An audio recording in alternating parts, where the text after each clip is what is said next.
नमस्कार, आप देख रहे हैं खबरों की खबर। मैं हूं आपके साथ सुमित अवस्थी। आज शुक्रवार है, यानी जुमे का दिन है, और जैसा कि ईरान के सुप्रीम लीडर अयतुल्ला अली खमेनी ने ऐलान किया कि उन्हें ना तो सिर्फ राजधानी तेहरान की मुसल्ला मस्जिद में नमाज पढ़वाई, बल्कि उसके बाद खुतबा भी दिया। उनके पीछे नमाज पढ़ने महिलाओं, बच्चों और पुरुषों का एक बहुत बड़ा सैलाब था।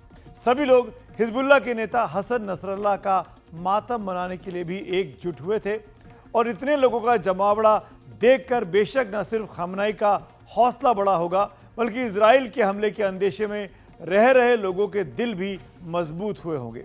बेशक यहाँ लोग मातम मनाने के साथ साथ एकजुटता दिखाना भी आए थे। इससे पहले ईरान इजराइल के ऊपर मिसाइलें छोड़ चुका है, लेकिन उसके बाद कहा था कि वो जंग और आगे नहीं चाहता है। लेकिन आज के खुतबे में ऐसी बातें कही गई जिससे इलाके में शांति की उम्मीद करने वालों की चिंताएं यकीनन बढ़ गई होंगी। तो सबसे पहले आइए आपको दिखाते हैं ईरान के अयतुल्ला के 3 सबसे अहम बयान जो आज उन्होंने अपने खुतबे में दिए थे। दुनिया भर के विभिन्न मुस्लिम समूहों, समुदायों और देशों के एक साथ आने की जरूरत है। एकजुट इस एकता को बढ़ावा देने से महान आशीर्वाद प्राप्त होंगे और सभी दुश्मनों को हराया जा सकता है। अपने कर्तव्यों को पूरा करने में हम ना तो हिचकिचाते हैं और ना ही जल्दबाजी करते हैं। हम वही करेंगे जो सैन्य और राजनीतिक विशेषज्ञों के अनुसार तर्कसंगत और उचित है। अगर भविष्य में जरूरत पड़ी तो हम ज़ायोनी इकाई पर फिर से हमला करेंगे। 7 अक्टूबर को अल अक्सा तूफान सही कदम था। फिलिस्तीनियों को ऐसा करने का अधिकार था। तो सुने आपने ये 3 अहम बयान। इन 3 अहम बयानों का हम विश्लेषण भी करने वाले हैं। आज के इस खास बुलेटिन में कुछ खास मेहमान भी मेरे साथ होंगे। लेकिन आज की दूसरी बड़ी स्टोरी लेकर जो आज हम खबरों की खबर में पेश हुए हैं, वो जेल में भी जाति का जख्म। सुप्रीम कोर्ट ने एक बेहद महत्वपूर्ण फैसले में कहा कि जिस तरीके से समाज में जातिगत आधार पर आपस में बंटवारा है, वही चीज़ें जेलों में कैदियों के बीच में देखी जा रही है, और उसको दूर करने के लिए सुप्रीम कोर्ट ने कड़े कदम उठाने की बातें की है। इस खास स्टोरी पर भी हम आज नज़र डालने वाले हैं। लेकिन बारी बारी से जो आज की बड़ी खबर है, जो 3 बयान हमने आपको सुनाए खमेनी के, उनको एक एक करके आपके सामने रखते हैं और उसको समझाते हैं कि दरअसल इन बयानों का मतलब क्या था, जो आज शुक्रवार के दिन, जुमे के दिन उन्होंने नसरल्लाह को याद करते हुए उस भरी भीड़ के बीच में कहा, जहाँ हज़ारों की संख्या में तेहरान में लोग मौजूद थे। उसका मतलब क्या है? तो पहला बयान जो उन्होंने कहा कि दुनिया के मुसलमानों से एक साथ आने की अपील की है। सबसे करके एक एक करके आपको दिखाते हैं कि आखिरकार खमेनी ने दुनिया भर के मुस्लिम देशों से और धर्म के आधार पर एक होने की जो अपील की है, उसकी सच्चाई ये है कि उस इलाके में ही कई देशों में आपस में लड़ाई होती रही है, यानी आपस में ये मुस्लिम देश भी लड़ते रहे हैं। नक्शे पर आपको दिखाते हैं ईरान, जिसके जहाँ पर आज ये तकरीर दी गई, उसके बाद इराक पड़ोसी मुल्क, इराक और ईरान के बीच 80-90 के दशक में लड़ाइयाँ हुई। सीरिया, तुर्की, लेबनान, जॉर्डन, कतर, ओमान, ये वो मुल्क हैं आज की तारीख में जो ईरान के साथ खड़े हैं। यानी ये ईरान के मित्र देश आप कह सकते हैं, जहाँ पर मोटे तौर पर जो खमेनी ने कहा उसके साथ खड़े होंगे, और खमेनी यही चाहते हैं कि तमाम मुस्लिम देश एक साथ हों। कौन है जो ईरान के साथ नहीं है मुस्लिम देश? अब उस पर नज़र डालते हैं। ईरान के विरोधी कौन कौन है? मिस्र, कुवैत, सऊदी अरब, यूएई, यमन, ये कुछ ऐसे मुल्क हैं जो खुलकर ईरान के साथ नहीं है। और ईरान के आज जो भाषण दिया खमेनी ने, उसका मतलब ही ये था कि इन तमाम मुल्कों को भी अब अमेरिका या इजराइल का साथ देने की बजाय मुस्लिम देशों के साथ आके खड़ा होना चाहिए। अगर हम ये भी बताना चाहें कि किस वक्त में कहाँ पे कौन सा देश खड़ा हुआ है, वो भी आपको समझ में आएगा कि इन ग्राफिक्स के ज़रिए कि इस इलाके में जो मध्य एशिया का इलाका है, यहाँ पे शिया और सुन्नी देशों की क्या संख्या है, क्योंकि मुसलमानों के बीच में शिया और सुन्नी में आपस में एक राय होना बहुत मुश्किल होता है। नक्शे पर आप देख पा रहे हैं ये सुन्नी बहुल देश हैं, जो कि तुर्की, सीरिया, जॉर्डन, मिस्र, सऊदी अरब, कुवैत, कतर, यूएई, यमन, ये सुन्नी बहुल इलाका है। अब आपको दिखाते हैं शिया बहुल मुल्क कौन से हैं। ईरान शिया बहुल है, जिसके नेता खमेनी ने आज भाषण दिया है। ईरान हो गया, इराक हो गया, इसके अलावा हम चलेंगे इस नक्शे में आगे की ओर, ओमान हो गया। ये वो मुल्क हैं जो शिया बहुल हैं, और एक मुल्क ऐसा है इस पूरे रीजन में जहाँ पे शिया और सुन्नी की संख्या बराबर है, जो कि लेबनान है। लेबनान जो कि इजराइल के बिल्कुल उत्तर में है, जहाँ पर हिजबुल्लाह के मुखिया बेरूत लेबनान की राजधानी है, यहीं पर लेबनान के बेरूत में के पास ही मार गिराया था नसरुल्लाह को, जिसके लिए आज शोक सभा कह लीजिए जिसका आयोजन वहाँ किया गया था। अब एक और बात करें इसके पहले कि हम आपको ये बताना चाहेंगे कि आखिरकार क्यों इस तरीके से बात खमेनाई ने की है, जिसको लेकर मुस्लिम बहुल देशों को एक राय होने की बात कही जा रही है। ये बहुत इंपॉर्टेंट हो जाता है, और इसलिए भी कि मुस्लिम बहुल देशों में आज भी एकता नहीं है। तो क्यों आपस में टकराव की स्थिति दिखाई देती है, खासकर ईरान के बीच में, इजराइल के बीच में। तो जो खुतबे में दूसरी बात कही गई वो ये कि इजराइल को खुली धमकी दी कि जो हमले किए गए वो न्यूनतम थे और अभी इस तरह के हमले और भी होंगे। लेकिन इस धमकी में कोई दम है या ये महज गीदड़ फबकी है, इसका अंदाज़ा इजराइल और ईरान की सैन्य क्षमता के जरिए आपके सामने हम रख देते हैं, आप खुद तय कर लीजिएगा। हम आपके सामने एक एक करके वो तमाम आंकड़े रखते हैं जिससे आप खुद आकलन कर लीजिए कि कौन कहाँ खड़ा हुआ है। सैन्य बजट की बात की जाए तो इजराइल का बजट 19.2 अरब डॉलर का है, वहीं ईरान का 7.4 अरब डॉलर का है। ये विश्व रैंकिंग की बात की जाए, इजराइल 17वें नंबर पर, ईरान 14वें नंबर पर है। सैनिकों की बात की जाए तो करीब 6,34,000 इजरायली सैनिक हैं, ईरान के पास 6,10,000 सैनिक हैं। अगर रिजर्व सेना की बात की जाए तो इजराइल के पास 4,65,000 लोग हैं, ईरान के पास 3,50,000 लोग हैं।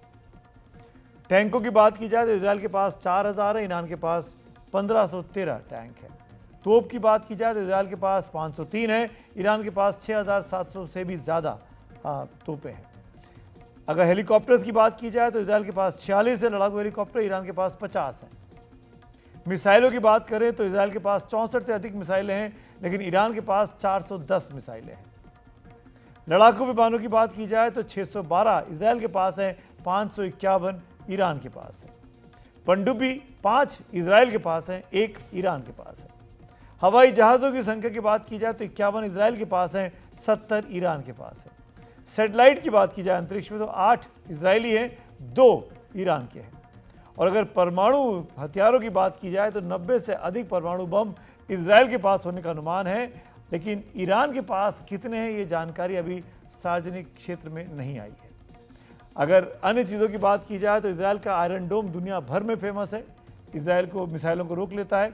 वहीं ईरान के पास बड़ी संख्या में ड्रोन और मिसाइलें हैं। ये दिखाता है कि कौन कितना ताकतवर है। अगर लड़ाई छिड़ी इन दो मुल्कों के बीच में तो वो बहुत ही खतरनाक हो सकती है। तो खमेनाई का बयान था कि वो ईरान जो है वो किसी के आगे झुकेगा नहीं। इसके साथ साथ एक और महत्वपूर्ण बात आज जो खमेनाई ने अपने खुतबे में कही वो ये कि सबसे ज़्यादा और सबसे अजीब चिंताजनक बयान जो था वो ये कि उन्होंने पिछले साल 7 अक्टूबर को इजराइल पर हमास के द्वारा जो हमला किया गया था उसको उन्होंने सही ठहराया और कहा कि इस हमले की वो तारीफ भी करते हैं। वो ये कहते हैं हमास के हमले में आपको याद होगा, अगर आंकड़ों को याद करें, करीब 1200 लोग मारे गए थे, 815 नागरिकों की मौत हुई थी, महिलाओं के साथ जातियाँ हुई थी, रेप हुआ था, उनको उठाकर ले गए थे। 251 मासूमों को भी अगवा करके ले गए थे हमास के लड़ाके। इजराइल का दावा है कि शवों को क्षत विक्षत करके यानी उनको पूरी तरीके से बर्बाद कर तहस नहस कर वहाँ छोड़ा गया था, यानी पूरी तरीके से नफरत देखी गई थी हमास के उस कामकाज में। ऐसे बयानों को देखकर लगता है कि पूरा पश्चिमी एशिया बारूद के ढेर पर बैठा हुआ है और खतरे के बादल उसके ऊपर मंडरा रहे हैं। इजराइल इसका क्या जवाब देता है, अब सबकी निगाह उस तरफ है। इसी मुद्दे पर आगे चर्चा करेंगे, लेकिन इस बीच एक बड़ी खबर आ रही है जिसके लिए आज ये पूरी कार्यक्रम जिसको आप कह सकते खुतबे का आयोजन किया गया था। नसरुल्लाह साहब जो कि मुखिया था हिजबुल्लाह का, उसको गुप्त जगह पर दफना दिया गया है। कहाँ दफनाया गया है, लेबनान में है कि ईरान में है, इसकी जानकारी तक अभी नहीं दी गई है। टेम्परेरली जो जानकारी मिल रही है अंतर्राष्ट्रीय न्यूज़ एजेंसियों के हवाले से वो यही है कि गुप्त स्थान पर नसरुल्लाह को दफन किया गया है। ऐसा इसलिए किया गया क्योंकि अंदेशा था कि अगर बाकायदा जनाजा निकलता तो इजराइल उसको भी निशाना बना सकता था।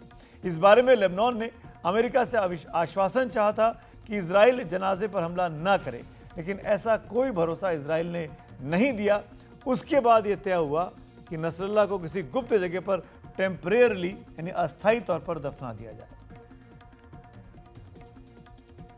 और अब आपको एक ऐसी तस्वीर के लिए चलते हैं जो आपको अतीत में ले जाएगी। एक तस्वीर तो आज की है, जुमे की नमाज के बाद खुतबे की, जो कि आज आप देख सकते हैं, और दूसरी 39 साल पहले मार्च 1985 की है, जब तेहरान यूनिवर्सिटी में खamenei जुम्मे का खुतबा दे रहे थे। आपको बताएं उस वक्त वो वहाँ पर भी 1985 की तस्वीर और 2024 की तस्वीर, जब ये खुतबा दे रहे थे उसी दौरान आत्मघाती बम का धमाका भी हुआ था, जिसमें हमलावर के अलावा अन्य लोगों की भी मौत हो गई थी। लेकिन बस 3 मिनट रुकने के बाद खamenei ने अपना भाषण, अपनी तकरीर जारी रखी। यही आक्रामक तेवर आज भी देखने को मिले। आज कोई हमला तो नहीं हुआ, किसी तरह का कोई अटैक तो नहीं हुआ, लेकिन तेवर खamenei के वही थे जिस अंदाज में वो बात कर रहे थे। तमाम मुस्लिम मुल्कों को एक साथ आने की बात कर रहे थे। हमास जो कि एक सुन्नी बहुल संगठन है, उसके साथ खड़े दिखाई दिए। हमास के पीछे खड़े शिया नेता, सबसे बड़े दुनिया के आप जिनको कह सकते हैं खamenei, उनके साथ दिखाई दिए और अपील की कि तमाम मुस्लिम देशों को आज एक साथ आ जाना चाहिए। इजराइल ने हिजबुल्लाह का एक और कमांडर मार दिया। इस वक्त एक और बड़ी खबर आ रही है, इजराइल ने हिजबुल्लाह का एक और कमांडर मार गिराया है। आईडीएफ के मुताबिक मोहम्मद राशिद सकाफी मारा गया, जो हिजबुल्लाह का संचार प्रमुख था। आईडीएफ ने इसकी पुष्टि की है। इजराइल ने लेबनान की राजधानी बेरूत में हमला किया। बेरूत के दक्षिणी इलाके में धमाके की आवाज़ सुनी गई। धमाका एयरपोर्ट के पास के इलाके में हुआ और यह हिजबुल्लाह का मजबूत गढ़ माना जाता है। यह हमला हिजबुल्लाह के कमांडर हाशिफ सैफुद्दीन को टारगेट कर किया गया था। इससे पहले इजरायली सेना ने इस इलाके की 2 इमारतों से लोगों को बाहर निकल जाने को कहा था। लेबनान ने कहा कि इस हमले में उनके 2 सैनिक और मारे गए। इजराइल इस इलाके में हिजबुल्लाह के खिलाफ ज़मीनी कार्रवाई कर रहा है और इजराइल की सेना ने दक्षिणी लेबनान में आम लोगों को कई गांव खाली करने के आदेश भी दिए हैं। उधर इजराइल ने वेस्ट बैंक में हमास के खिलाफ सैन्य कार्रवाई की। इस हमले में 18 लोगों के मारे जाने की खबर आई है। लेबनान ये कहता रहा है कि वो युद्ध नहीं चाहता, हालांकि सबसे ज्यादा चोट उससे ही लग रही है। लेबनान के राजदूत डॉक्टर रॉबिन नॉश से बात की हमारे सहयोगी उमा शंकर और कादम्बिनी शर्मा ने आज दिल्ली में। भारत, आपने कहा विदेश मंत्रालय में आपने मुलाकात की और भारत से भी उम्मीदें हैं, क्या उम्मीद है? My last question to you is that you said you met the officials from Ministry of External Affairs and India has been urging for peace, but do you expect any more active intervention from India? We're always hoping for more, of course. I mean, we do, and this was my call to my Indian friends and our friendly Indian government that we want them to put more pressure on Netanyahu, on the Israeli government, to stop this crazy campaign, crazy war. Yes, we do.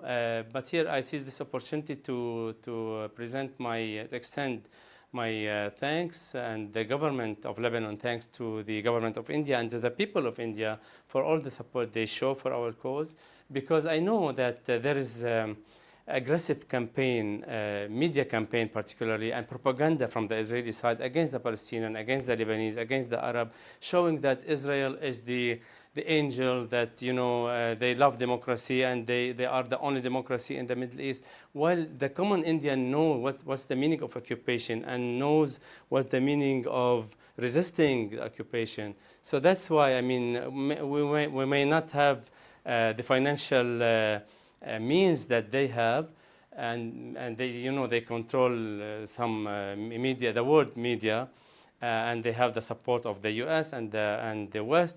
But we are stronger because we have on our side the right. So we are on the right side of the history, and we know that the common Indian knows that it is our cause that's right, and we will win at the end of the day. इस बीच भारत में Iran के राजदूत doctor Ira's इलाही ने कहा कि अगर Israel रुकता है तो हम भी रुकेंगे। ईरान और युद्ध नहीं चाहता है, हम क्षेत्र में शांति चाहते हैं, लेकिन अगर हमारी राष्ट्रीय सुरक्षा को नुकसान पहुंचता है तो हमारे पास जवाबी कार्रवाई करने के अलावा कोई विकल्प नहीं बचेगा। और अभी जो हमने किया वो हमने बिल्कुल ठीक किया। खास बातचीत की इलाही साहब से हमारी सहयोगी मारिया शकील ने। So Ambassador, when you say that you stopped this retaliation, does that mean that Iran had communicated to United States that there would be retaliation by Iran after the killing of the Hezbollah chief? You know, we do have, So there are back-channel communications which are on. We do have our channel with United States through different, and we receive message, we send message to them. It doesn't mean that there is no communication between Iran and United States. They have sent message, and we postponed our retaliation. Okay, so because US told you to do so, you postponed the retaliation. US said that there is a negotiation and for ceasefire. We postponed this retaliation for ceasefire. Okay, okay, you know, Iran. It doesn't mean that we postpone our retaliation because of the request of United States. We postpone to reach to ceasefire. We could ignore our retaliation on the benefit of the region. But when Netanyahu rejected ceasefire and denied and did not accept ceasefire, there was no option for Iran just to retaliate. और ये इसी बड़े मुद्दे पर बात करने के लिए इस वक्त हमारे साथ कुछ खास मेहमान जुड़े हैं और हमने कोशिश की है कि हम मध्य एशिया से, उस इलाके से, हर शहर, हर तबके से, हर देश के एक व्यक्ति को जोड़ें और उनसे बात करें जो इस वक्त एक्शन में है। आपको परिचय कराता हूं बारी बारी से। हमारे साथ जो इस वक्त लाइव जुड़ रहे हैं सरबाज रहुल्ला रिजवी हैं, ये बेरूत के पत्रकार हैं। इनके अलावा यहाँ दिल्ली से अनिल त्रिगुणायत साहब हैं जो कि पूर्व भारतीय राजदूत हैं। डॉक्टर जाकिर हुसैन विदेश नीति विशेषज्ञ, वो हमारे साथ जुड़ रहे हैं दिल्ली से। सैयद आकिफ अली स्कॉलर हैं अल मुस्तफ़ा यूनिवर्सिटी, वो हमारे साथ जुड़ रहे हैं। और डेनियल्स अला इज़हा, I hope I am pronouncing your name correctly, इजरायली कारोबारी है, वो मेरे साथ जुड़ रहे हैं। सबसे पहले रहुल्ला रिजवी के पास चलेंगे, वो बेरूत से इस वक्त हमारे साथ हैं। वो 2 दिन पहले भी मेरे साथ इस शो में जुड़े हुए थे। रिजवी साहब, आप बेरूत में हैं, हमले हो रहे हैं, अटैक चल रहे हैं, वहां के हालात को आप कवर कर रहे हैं, अभी क्या स्थिति है?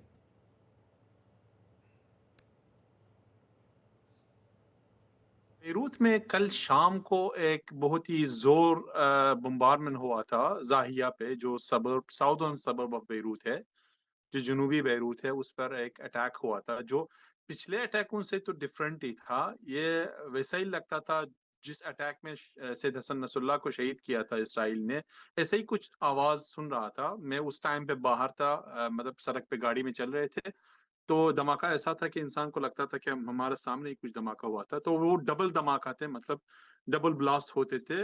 तो ऐसा पता चला कि रिपोर्ट्स में फिर आया कि बंकर बस्टर्स यूज हुए थे इजरायली एयरफोर्स के जरिए से।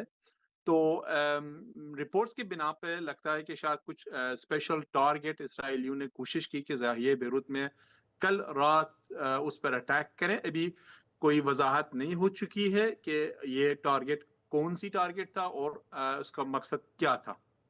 तो साउथ लेबनान में जहां पर महाज जंग में जमीनी जंग चल रहा है, पिछले 2 दिनों में इजरायली आर्मी ने कोशिश की कि कई जगह से इन्फिल्ट्रेट करे और लेबनीज जमीन पे अंदर जाए। 3 मेन पॉइंट्स थे। एक था अल उदैसा विलेज के सामने, उधर से एक कोशिश किया था इजरायली आर्मी ने अंदर आने के लिए, इजरायली सेना ने कोशिश की थी कि अंदर आने के लिए। दूसरा था मारून और रस के एरिया में, और तीसरा यारून विलेज के सामने। ये 3 जगह पे इन्फिल्ट्रेशन की कोशिश हुआ था। इजरायली साइड की तरफ से बात यह है कि वो क्लेम करते हैं कि मैंने आज देखा आईडीएफ के स्पोक्समैन ने कहा था कि 200-250 कह रहे थे कि हिजबुल्लाह के फोर्सेस को उन लोगों ने एलिमिनेट की है। मगर इस साइड ऐसा कुछ रिपोर्ट नहीं मिलता है, क्योंकि जो ही भी हिजबुल्लाह को कोई बंदा जंग में मर जाता है, शहीद जाता है, तो वो उनका ऑफिशियल रिपोर्ट देते हैं, नाम, फोटो सब कुछ रिलीज होता है। ऐसा कुछ रिलीज नहीं हुआ है। On the other side Hezbollah की तरफ से क्लेम ये है कि इन 3 जगहों से जब इजरायली सेना ने कोशिश की कि अंदर आए, लेबनान के ज़मीन पर अंदर आए, तो उन पर रिटेलिएटरी अटैक्स हुआ है, उन पर अम्बुश हुआ है। तो इस अम्बुश की बिना पे खुद इजरायली सोर्सेस कहते हैं कि 8 इजरायली आर्मी और ऑफिसर्स मर चुकी हैं और कई भी जख्मी होते हैं। हिजबुल्लाह का बात यह है कि 25 आर्मी इजरायली आर्मी मर चुके हैं और जख्मी भी 80 तक है। इजरायली हेलीकॉप्टर्स इन 2 दिनों में कोशिश की थी कि अपने जख्मियों को सेव करने के लिए, मदद करने के लिए वो आए, तो उस पर भी हिजबुल्लाह के रिपोर्ट के बिना पे सरफेस टू एयर मिसाइल चला के वो हेलीकॉप्टर्स जो भी है वो वापस चले गए और उनका जो मतलब मेडिकल जो मिशन था उसमें बहुत ही दिक्कत हुआ इजरायलियों को। ये सूरत हाल है जी। साउथ में और ये सूरत हाल में अभी बेरूत जाहिर है बेरूत में। जी सरवाज, ये भी आपसे जानना चाहेंगे कि इन दिनों में, आज और कल में, लेबनान के बीच में और ईरान के बीच में कोई कम्युनिकेशन चल रहा है क्या? क्या कोई मिनिस्टर की विजिट हो रही है? कैसा है वहाँ पे? सुना कि आप किसी इंपॉर्टेंट प्रेस कॉन्फ्रेंस में आज गए थे। आज दिन में ईरानियन फॉरेन मिनिस्ट्री और डेलीगेशन के साथ, ईरान जो फॉरेन मिनिस्ट्री था, डॉक्टर अब्बास अरागची अपनी डेलीगेशन के साथ बेरूत एयरपोर्ट उनका जो जहाज था वो लैंड किया। ये खुद आने उनका इस सूरत हाल में बहुत ही एक पावरफुल मैसेज था, क्योंकि बेरूत हर जगह इजरायली एक टारगेट है। यानी इजरायली जब भी चाहते कई जगह पर भी वो अटैक कर सकते हैं। और ये बात भी आपको पता होना चाहिए कि पिछले हफ्ते में इजरायलियों ने ऑर्डर दिया था कि बेरूत एयरपोर्ट में कोई ईरान से एरोप्लेन लैंड नहीं करेगा। ये official stand of the Israeli army था। मगर इसके बावजूद ईरान ने और ईरानी डेलीगेशन ने अपनी ऑफिशियल प्लेन के साथ बेरूत के एयरपोर्ट में आज सुबह लैंड की। और उसके बाद डॉक्टर अब्बास अरागची को लेबनीज अथॉरिटीज के साथ नबी बर्री जो हेड ऑफ द पार्लियामेंट है उनके साथ एक मीटिंग था डॉक्टर अब्बास अरागची और बाकी जो लेबनीज पॉलिटिकल फिगर्स है। और उसके बाद एक शॉर्ट से एक इंटरव्यू भी दिया, मतलब प्रेस कॉन्फ्रेंस भी किया। मगर जी मैं उसमें मेन बात डॉक्टर अब्बास अरागची का ये था कि हम इधर है और हम हिजबुल्लाह और लेबनान को सपोर्ट करेंगे। वो बात नहीं है कि हम वापस जाएं और वापस बैठे। और ईरान का जो सपोर्ट है हिजबुल्लाह के हवाले से और लेबनान के हवाले से वो कंफर्म्ड है, वो है और वो रहेगा। जी सरबाज रिजवी, शुक्रिया वक्त निकालने के लिए, जुड़ने के लिए। बाकी मेहमानों के पास चलते हैं, अपनी बारी का इंतज़ार कर रहे हैं। माफ़ करिएगा आपको इंतज़ार कराया। सबसे मैं एक साथ बोलना चाह रहा हूँ। त्रिगुणायत जी, जाकिर अली साहब, जाकिर हुसैन साहब, आकिफ अली जी और हमारे साथ डेनियल्स अला इजाह, if I am pronouncing the name correctly sir, अगर मैं गलत बोलूँ तो मुझे प्लीज़ करेक्ट करिएगा। पहले 2 मेहमानों के पास चलते हैं। एक इस वक्त ईरान से हैं और एक इस वक्त इजराइल से हैं। पूछना चाहूँगा मैं पहला सवाल सैयद आकिफ अली साहब से। आप वहाँ पे मौजूद थे आज जब यहाँ खुतबा पड़ा, जब खमेनाई साहब मौजूद थे? कितनी भीड़ रही होगी वहाँ पे?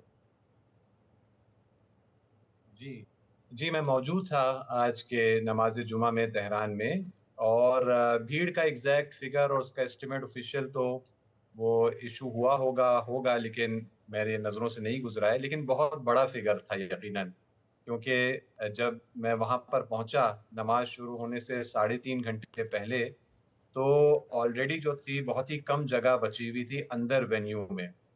और उसके बाद से जितने लोग आते गए वो बाहर की जो सड़कें थी और रोड्स थे उस पर उनको जगह मिली है। तो कोई बहुत ही बड़ा फिगर होगा, एग्जैक्ट फिगर मेरे पास नहीं है, लेकिन बहुत ही बड़ा फिगर आकिफ अली यकीनन साहब, जो होगा। उन्होंने 2-3 इम्पॉर्टेंट बातें की, मुस्लिम कंट्रीज़ को एक साथ आने के लिए कहा, क्या असर होगा इसका, खासकर उन मुल्कों पे जो इस वक्त ईरान के साथ नहीं खड़े हैं? जी देखिए, ये जो उन्हीं ने कॉल दी है कि मुस्लिम जो उम्मत है वो यूनाइटेड हो जाए, ये कोई नई कॉल नहीं है। जी हाँ। ये इस्लामिक रेवोल्यूशन की कॉल है। आज से 45 ईयर्स से ये कॉल है। आयतुल्लाह खामेनी से पहले इमाम खोमेनी इस कॉल को दिया करते थे। और इस कॉल को, क्योंकि ये फंडामेंटली एक रिलीजियस बिलीफ है कि, और क्योंकि ये रेवोल्यूशन बेस्ड है इस्लामिक रिलीजन पर, तो ये इस्लामिक रिलीजन की बिलीफ के तमाम मुस्लिम्स को यूनाइटेड होना चाहिए है और इस तरह से फिर जालिमों का मुकाबला करना चाहिए है। ये हमेशा इसका हिस्सा रहा है, कोई नई बात नहीं। जी। जो चीज और एक नोट वर्दी है आज की बात में, वो ये कि और भी क्लियर हो गया और क्लियर कर दिया कि ये मुकाबला, ये जंग जो है, ये फंडामेंटली ईरान और इजराइल के बीच का मुकाबला नहीं है, बल्कि ये देखा जाए तो ये दो कंट्रीज के बीच का मुकाबला है ही नहीं। ये दर हकीकत एक तरफ आपके पास मुसलमान नेटिव पॉपुलेशंस हैं, आबादियां हैं, यानी ये पूरा जो वेस्ट एशिया का रीजन है जिसमें ओवरवेलमिंगली मुसलमान आबादी है, ये एक तरफ करार पाती है, और दूसरी तरफ जो है वेस्टर्न इंपीरियलिस्ट नेटवर्क है कि जिसमें सामने इस वक्त अहम तरीन जो रोल है वो इसराइल प्ले कर रहा है।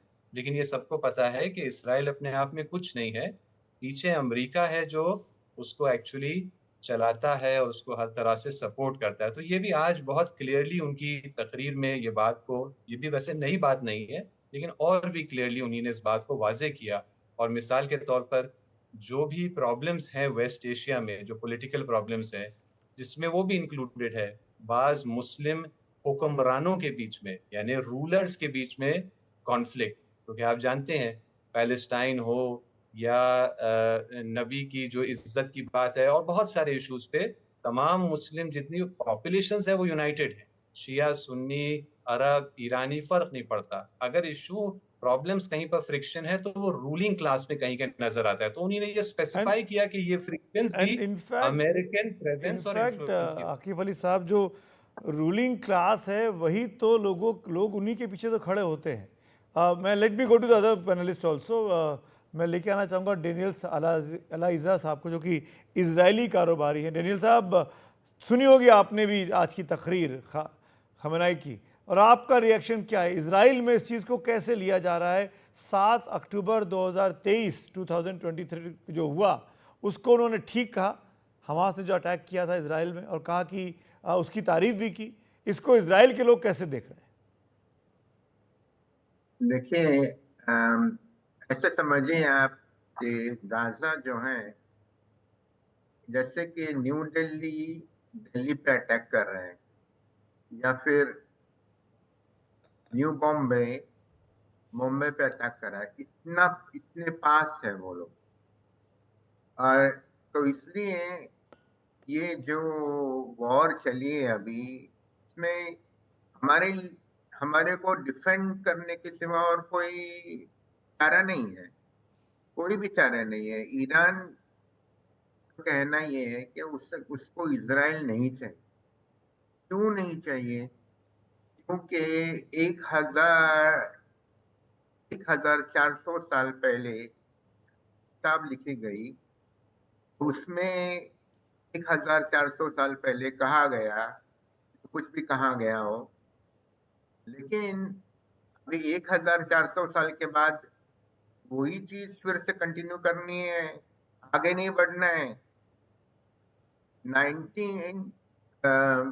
about 3000 years पहले जो हमारे किंग थे, किंग डेविड, वो पहले हेब्रोन में रहते थे। हेब्रोन में ही आई अब्राहम। एम सॉरी अलाजाई साहब, बीच में इंटरवीन कर रहा हूँ, टाइम कंस्ट्रेंट है मेरे पास। मैं अगर 3000 इतिहास की बात करूंगा, 3000 साल पे जाऊंगा, तो मैं उतना समय निकाल नहीं पाऊंगा। I have to go to all the panelist also. I will request you कि be precise with your answer. My question was very specific कि आज जो उन्होंने हमास के अटैक को, 7 अक्टूबर के अटैक को ठीक कहा, उस पर इजराइल में क्या रिएक्शन है? If you can please help me. तो मैंने जैसे कि आपको कहा कि कोई भी उसको ठीक नहीं कहेगा। क्यों ठीक कह रहे वो? उनको समझा सकते कि क्यों वो कह रहे ठीक। उनको जरा एक्सप्लेन करने दीजिए कि क्यों ठीक बोल रहे हैं। ओके, मैं उन्हें आप चांस दीजिए फिर से पूछने कि क्यों। आकिफ अली साहब, आप बता दीजिए, आप वहाँ मौजूद थे। जी हाँ, उन्हीं ने उसी मैं रिक्वेस्ट करूंगा कि पैनलिस्ट से कि ज़रूर पार्टिसिपेशन से पहले जिस टॉपिक पर बात कर रहे हैं उसको पढ़ कर आएँ। तो उन्हीं ने अपनी स्पीच में जो है खुद इसके रीजंस बयान किए, कि जिसमें उन्होंने जो जिस पर ज़्यादा फोकस किया, 3 रीजन में से जिस पर ज़्यादा फोकस किया आज की स्पीच में, वो ये था कि इंटरनेशनल लॉ के तहत हर ऑक्यूपाइड कौम और आबादी को इसका हक है कि वो ऑक्यूपेशन को रेजिस्ट करे, बहुत क्लियरली हत्ता वायलेंटली रेजिस्ट करे। ये एक टोटली एक्सेप्टेड इंटरनेशनल राइट है। इसको उन्हीं ने बहुत ही क्लियरली रिपीट किया, कोई नई बात नहीं है। लेकिन आई ये एम तमाम सॉरी बीच में फिर से इंटरनेशनल इंटरवीन कर रहा हूँ, पर इसके लिए आप इनोसेंट लोगों को मार दें, उनको किडनैप कर लें, उनको आप हॉस्टेजेस बना के रखें।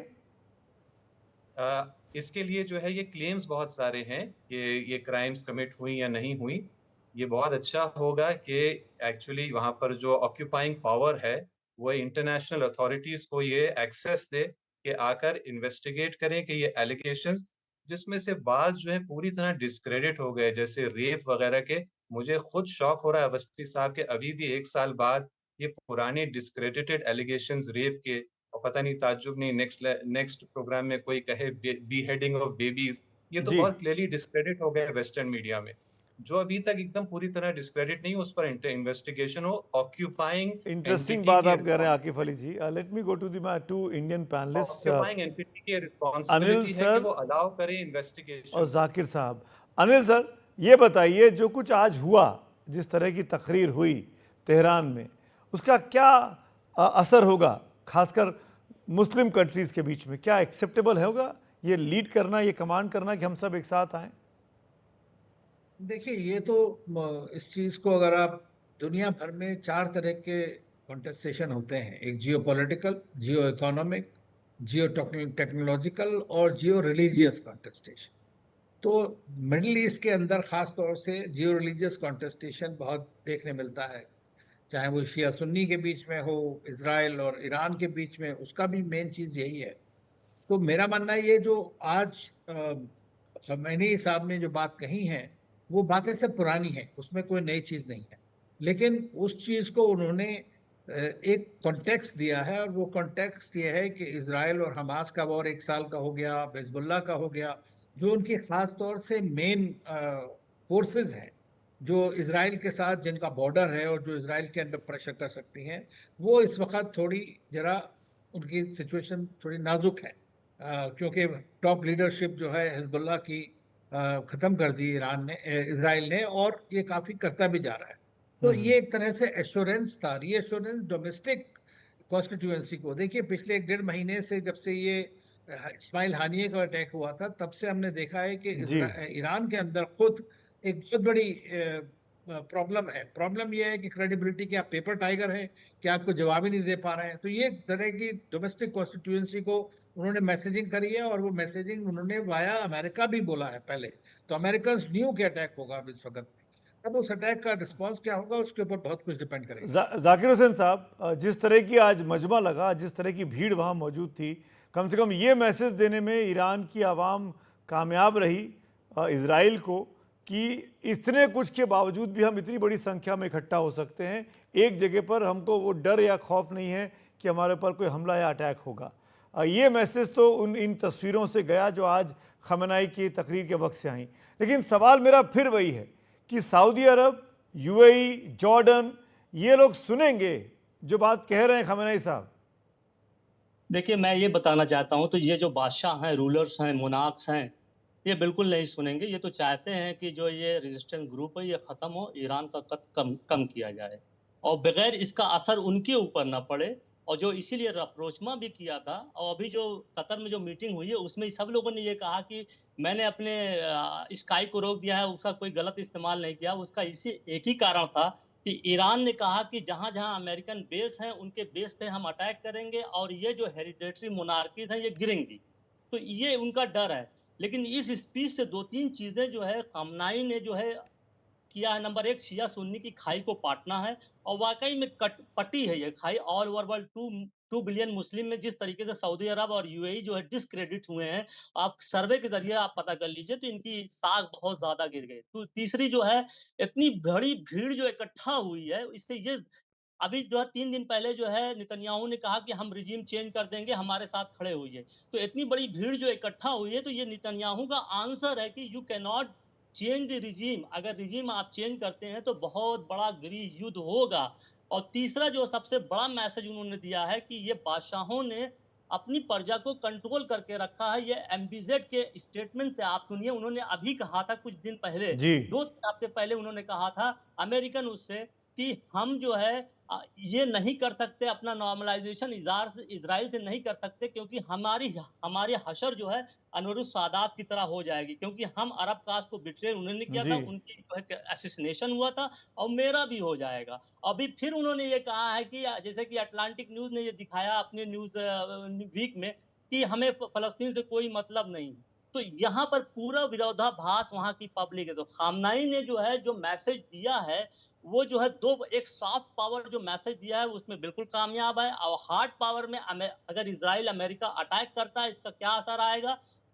हो सकता है कि ईरान अपने को बचा ना पाए, क्योंकि उसके पास जो है डिफेंस कैपेबिलिटीज नहीं है, एंटी एयरक्राफ्ट मिसाइल्स नहीं है, लेकिन उसकी मिसाइल जो है तेल अवीव तक पहुंच चुकी हैं, मोसाद के हेडक्वार्टर तक पहुंच चुकी हैं, और अगर ज्यादा 50,000 मार भी देगा तो इजराइल का तो कलाकमा हो ही जाएगा। और तो सबसे बड़ी बात ये एक सबसे बड़ी बात मैं सुन लीजिए, दुनिया ये वेट कर रही थी शायद इस खुतबे में ईरान जो है एक न्यूक्लियर पावर होने का डिक्लेरेशन करेगा, क्योंकि ईरान के पास जो है 8 से ज्यादा न्यूक्लियर वेपन का, यूरेनियम का रिसोर्सेस हो चुके हैं। अब ये कब करेगा, ये तो एक फैक्ट है। ईरान इतने दिन से बिल्कुल लगा हुआ, ट्रम्प के बाद से इसने अपनी सारी चीजें जो है बड़ी स्पीड अप किया है। तो ये लड़ाई जो है हो सकता है, लड़ाई तो ये इजराइल ने शुरू किया है, खत्म कैसे होगी ये मामला इस भीड़ के इकट्ठे होने के बावजूद भी जो अपीलें की गई लगातार बीते 48 घंटे से हम देख रहे हैं कि और युद्ध को नहीं छेड़ना चाहिए, लेकिन परिस्थितियां ये डिफेंसिव है, ये डिफेंसिव ईरान नहीं चाहता। परिस्थितियां भीड़ को देखकर, इस मजमे को देखकर नहीं लगती कि इजराइल इसको देखकर डरेगा या चुपचाप बैठेगा। क्या इजराइल करेगा अब, उस पर हमारी निगाहें होनी चाहिए। शुक्रिया तीनों लोगों का मेरे साथ जुड़ने के लिए, अपना वक्त निकालने के लिए। लेकिन हालात पश्चिमी एशिया के बहुत ज़्यादा तनावपूर्ण बने हुए हैं। जुमे का दिन है, कल शनिवार है, शनिवार का दिन भी बड़ा खास होता है इजरायली लोगों के लिए, यहूदियों के लिए। ऐसे में क्या कुछ हो सकता है आज रात या कल रात, इस पर हमारी नज़र बनी रहेगी। छोटा सा ब्रेक, आप देखते रहिए खबरों की खबर।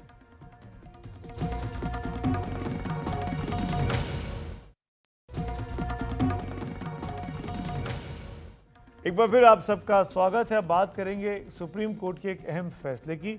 सुप्रीम कोर्ट ने एक महत्वपूर्ण ऑब्जर्वेशन में कहा है कि जेलों में जाति के आधार पर भेदभाव नहीं किया जा सकता। अदालत ने कहा कि कैदियों के साथ सम्मानजनक व्यवहार न करना औपनिवेशिक विरासत है और कैदियों के बीच जाति को अलगाव के आधार के रूप में इस्तेमाल नहीं किया जा सकता। कैदी भी गरिमा से जीवन जीने का अधिकार रखते हैं। अदालत ने कहा कि जाति के आधार पर जेलों में बनाए गए नियम को खत्म किया जाना चाहिए। सरकार को 3 महीने में जेलों के लिए नए मैनुअल बनाने के निर्देश दिए हैं। याचिकाकर्ता ने 11 राज्यों के जेल मैनुअल के प्रावधानों को चुनौती दी थी। जेलों में विचाराधीन कैदियों के आंकड़ों पर अगर नजर डालेंगे तो ये भेदभाव साफ पता चलेगा। 2021 के आंकड़ों के हिसाब से देश की जेलों में 60% विचाराधीन कैदी दलित, आदिवासी और ओबीसी समुदाय से आते हैं। इनमें 22.8% विचाराधीन कैदी दलित हैं, जबकि उनकी आबादी सिर्फ 16.6% है। 10.7 विचाराधीन कैदी आदिवासी हैं और कुल आबादी में उनका हिस्सा 8.6% है।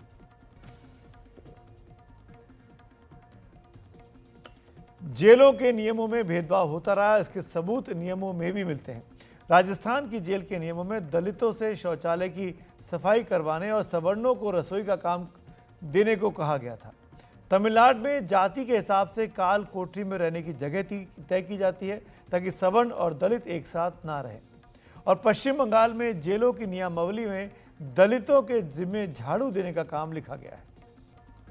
तो सुप्रीम कोर्ट ने जातियों को लेकर जो ऑब्जर्वेशंस दिए, उसी मुद्दे पर आइए बात करेंगे। मेहमान हमारे साथ जुड़ रहे हैं, सुकन्या शांता जो कि याचिकाकर्ता हैं, सुनील गुप्ता जो कि पूर्व लॉ अधिकारी हैं तिहाड़ जेल के, और हमारे साथ चंदन चौधरी भी जुड़ेंगे जो जुड़े हुए हैं, जो कि पीड़ित हैं। सुकन्या जी, मेरा पहला सवाल आपसे है, सुप्रीम कोर्ट के ऑब्जर्वेशंस को आप कैसे देखते हैं?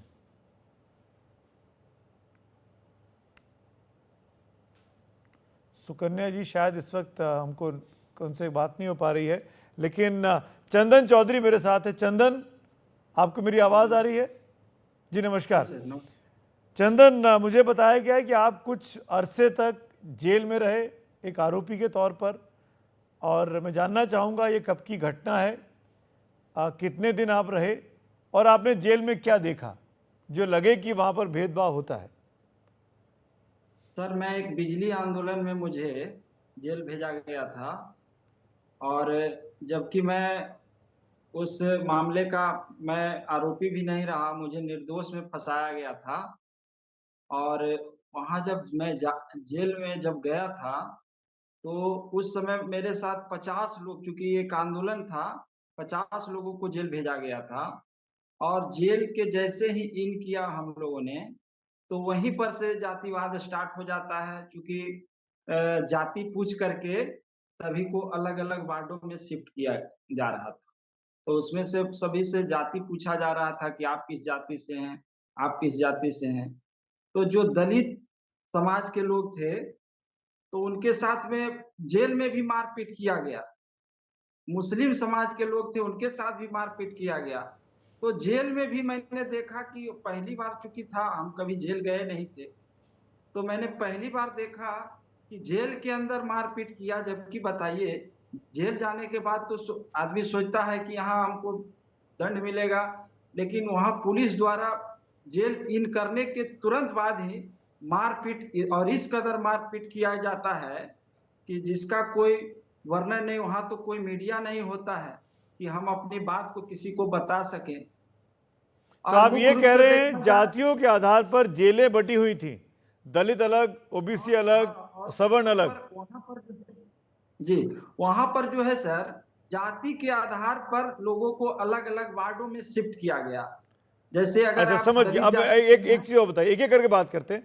जो दलित हैं, क्या उन्हीं से कूड़ा मल उठाने का काम करवाया जाता है, दूसरों का भी, सवर्ण कैदियों का भी और ओबीसी कैदियों का भी? क्या ऐसा कुछ होता है? जी, जी, बिल्कुल, बिल्कुल होता है। साफ सफाई का काम तो दलित को ही किया जाता है। नहीं तो को दलित अलग सवर्णों वार्ड की साफ सफाई की, उनके बैरक की साफ सफाई भी दलित ही करते हैं, तब आप वहां जा सकते हैं? नहीं, देखिए, स्वर्णों की अलग वार्ड होता है, हाँ। दलितों का अलग वार्ड होता है।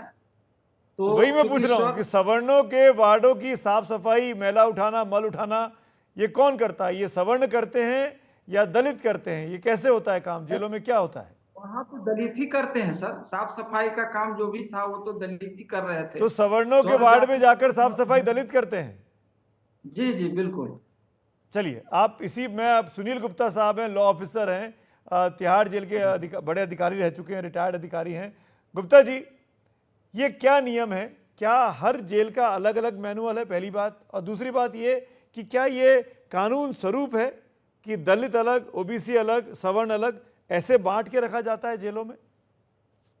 देखिए, ऐसा है कि